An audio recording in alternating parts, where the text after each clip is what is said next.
Okay, welcome back, and now we're going to do an example involving a funnel and draining water from a funnel. So I'm going to read the problem, then we'll jump right in. Okay, so the problem starts. Water is draining from the bottom of a cone-shaped funnel at a rate of 0.03 cubic feet per second. So again, we're talking about volume. So we're going to say the change in volume with respect to time is going to be 0.03 cubic feet per second. And it says the height of the funnel is 2 feet and the radius at the top of the funnel is 1 foot. So let's draw that. So that goes here.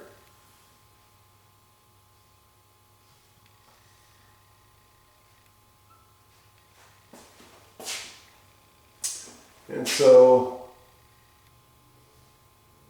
the height of the funnel is 2 feet. The radius of the funnel at the top here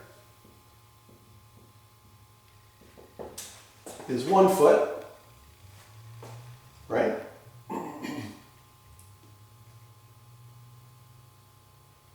It says, at what rate is the height of the water of the funnel changing? Okay, so we're looking for dH dt, okay, when the height of the water is a half a foot. Okay, so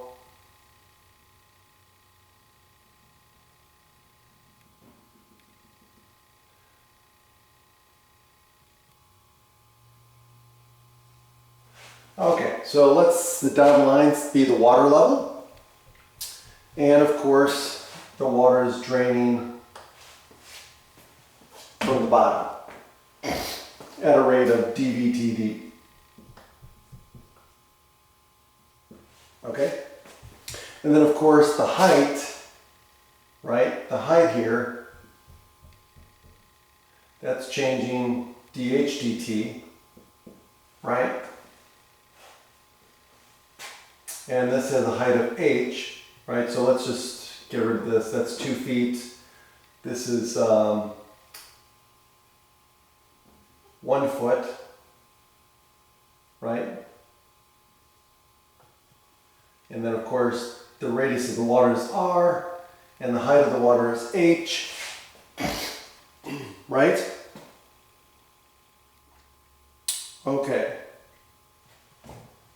Now here's the given situation, right?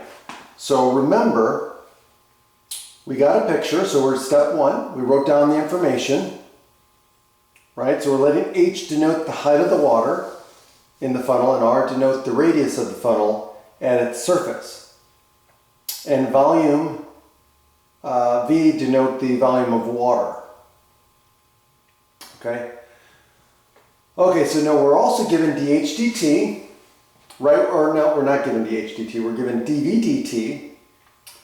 Now, in this case here, since the rate of the water is coming out of the funnel, right, so volume is leaving the funnel, so we're going to write this as a negative value, right, because the water is getting less and less, and it's leaving the funnel, hence we're going to use negative values, okay?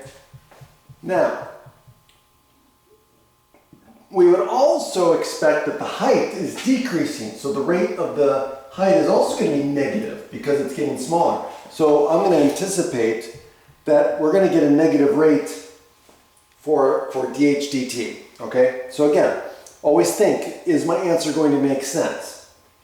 Okay? So based on what they're giving us, based on how we're defining this, then we should expect that the rate is also going to be negative as well.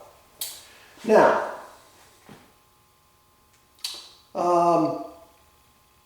what else? Okay, so now we got to talk about the volume of a cone. Okay, so we've got to relate volume and radius, right? And since we're dealing with volume, we want volume and radius. So the volume of a cone is equal to 1/3 the volume of a cylinder.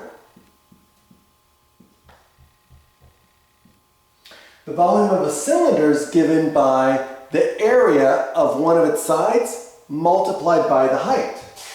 So this is going to equal 1/3 times pi r squared h. Okay, good. Now, we have a problem in that we've got 3 variables that are changing.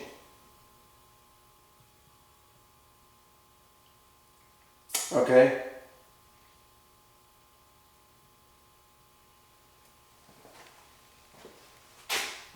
The volume of the cone is changing with respect to time.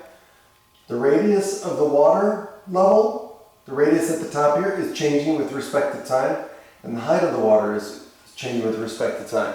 We're going to need to replace, because we're going to have to replace r, right? We can't have r in there because we're only interested in relating volume to the height of the water. Volume of the water to the height of the water. So we're going to have to figure out a way to replace r with h. And the way we're going to do it is we're going to use similar triangles. Because if we look at a cross-section of the cone, we've got 2 right triangles. They're similar triangles, right? They share a common side, okay? So we can create a ratio. So we know the ratio of radius to the height of the cone is 1/2, and that should be proportional to the ratio of the radius of the water level, at water level, and the height of the water, which is going to be r over h.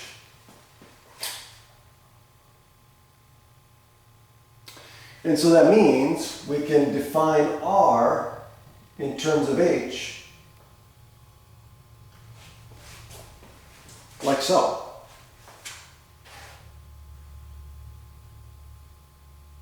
And so now we're going to substitute in for r, and we get 1/3 pi times h over 2 squared times h.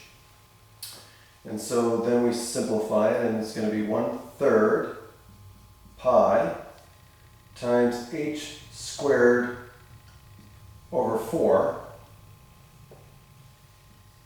times h. And so we're going to get 1/12 pi times h cubed.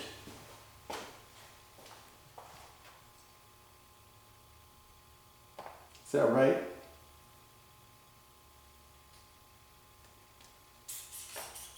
Yep. Okay, now we're ready. Okay, now we're ready. Let's now take the derivative of both sides with respect to time. So if we do that, we get dv dt is equal to, now this is a constant, 1/12 pi is a constant, and so we're just going to deal with the h, and we're going to deal with the chain rule, so we can pull the constant out, so it's just going to be 1/12 pi. Now we're going to deal with the h, which is what? It's going to be 3h squared, right? And then times dh dt. Because we're using the chain rule, right? So think of it as we've got a power function here, h to the 3rd power, so we're dealing with the outside function and then taking the derivative of the inside function. Now, let's solve for dh dt. So in this case, we get dh dt is going to equal dv dt divided by 1/12 pi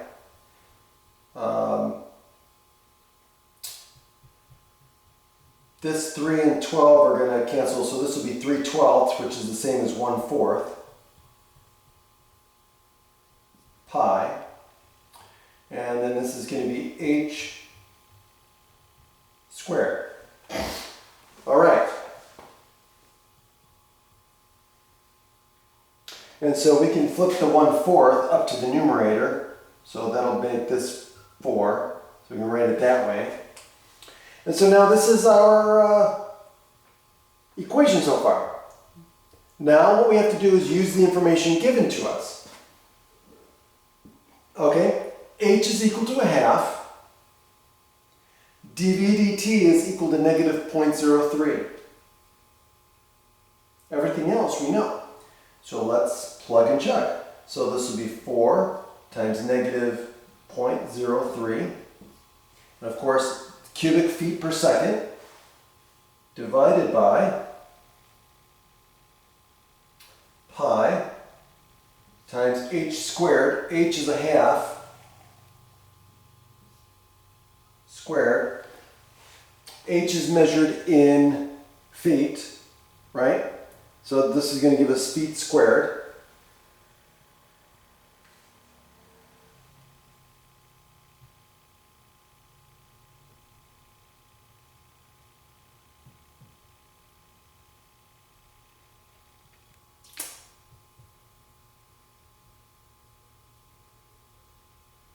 Okay, so let's simplify this.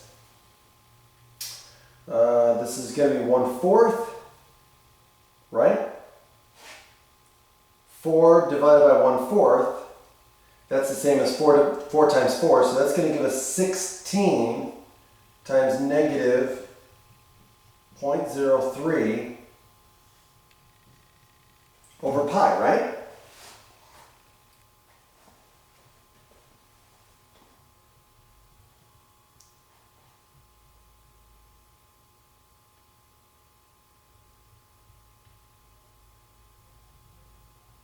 All right, so now all we have to do is pretty much simplify this, right? Now do they tell us to, let me see, do they tell us to estimate? No, they don't. All right, so now we're just going to leave this as an exact answer. So that means 0.03, so 3 times 16 is 48. So 3 times 16 is 48, so that means this is going to be 0.48, so negative 0.48 over pi, and the units are going to be feet per second.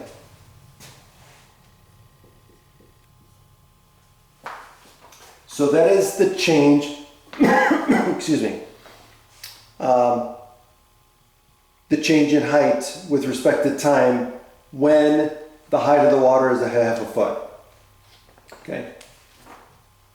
And so this is the final answer. So again, it's negative, which we suspected it would be based on our discussion earlier.